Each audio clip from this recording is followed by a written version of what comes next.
Un an après la Seconde Guerre du Liban et en marge des célébrations que Hassan Nasrallah organise de manière systématique devant les caméras, la situation sur le terrain se présente sous d'autres traits, bien moins médiatisés, à commencer par les promesses de Nasrallah de reconstruire les quartiers détruits pendant la guerre.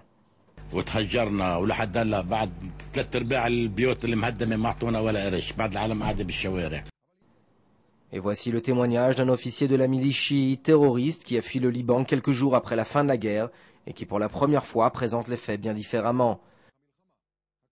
L'officier raconte que le cessez-le-feu a au final sauvé le Hezbollah d'une destruction complète, 10 jours de combats supplémentaires et les terroristes chiites auraient rendu les armes.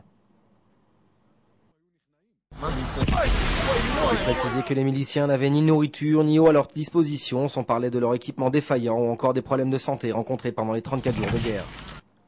Selon lui, la guerre n'a pas été menée intelligemment, les dirigeants du mouvement ont reçu l'ordre d'abandonner leur position.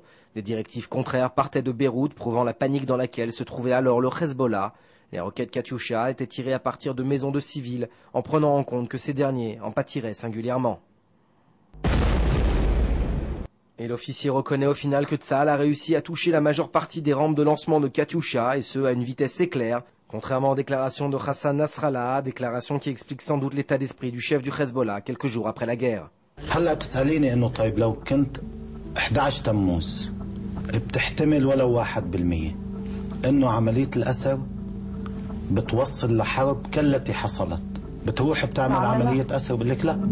Le Hezbollah présentait la guerre de l'été dernier comme la première grande défaite de Tsahal face à une guérilla arabe, mais au final il semblerait que pour Nasrallah, comme pour tout le monde, la nuance doit être de mise.